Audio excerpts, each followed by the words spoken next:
So I have a new paper here to clarify the star sciences some more. Just so people know the history of events when it comes to astronomy, it's all sorts of jacked up. For one, scientists don't know what they don't have any data on. They just don't know if they don't have any data on it.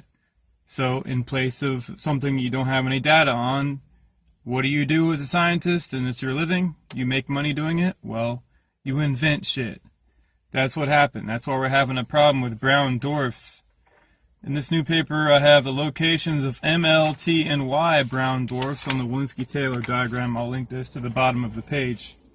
But basically what happens is scientists, they wanted the nebula hypothesis to be correct. They wanted the sun and all the objects in the solar system to all be the same age.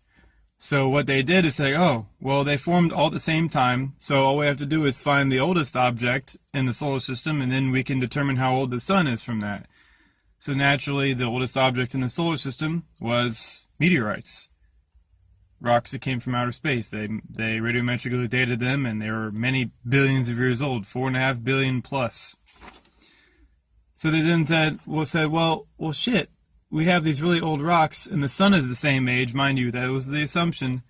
So then they forced the sun to be 4.5 billion years old, and now they're in a mess, because in the 1980s they discovered what's called brown dwarfs, and they didn't have any explanation for them. They're just these anomalous objects. And then in the 90s they found objects orbiting other stars and other star systems. So basically it went from invent the fusion model, force young stars to be really, really old, then discover brown dwarfs, they don't have a place for them, and then discover objects in orbit around other star systems entirely, meaning they actually have more than one data set for the first time ever, many decades after they invented all these models. So now they have brown dwarfs as being these strange objects, but really, they're not strange. We have to go back to history and realize that they're not failed stars. What happened is that the fusion model of stars was invented before they had all the information. On top of the fact that they didn't have a data set for all the solar systems in the galaxy. They only had one. They only had our system. So they invented everything to try to explain what ours looks like, yet they didn't have any samples of other star systems. They didn't have any real statistics. They had a sample size of 1 out of 200 billion plus. That's not even a sample. That's essentially zero data.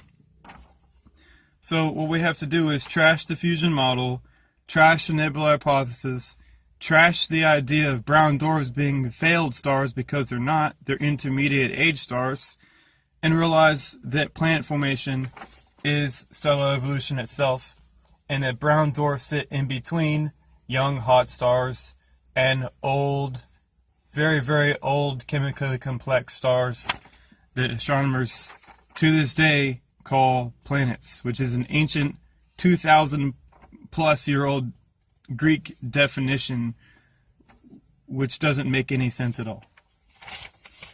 So there we go. I'll go ahead and link this to the bottom. The problems in astronomy can be solved very easily if we learn to ignore information that we're told in school. Students these days have to ignore their professors. You can't take what your professor is telling you as factual information when it comes to astronomy anymore. You have to kind of ignore him, which is really weird. Is that how do you get a degree in astronomy and get the A? I guess what you have to do now is just, nod your head and smile, learn what they want you to learn to get the A, but know in the back of your mind that they're full of it.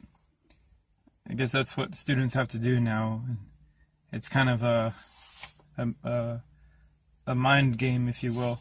But anyways, y'all take it easy.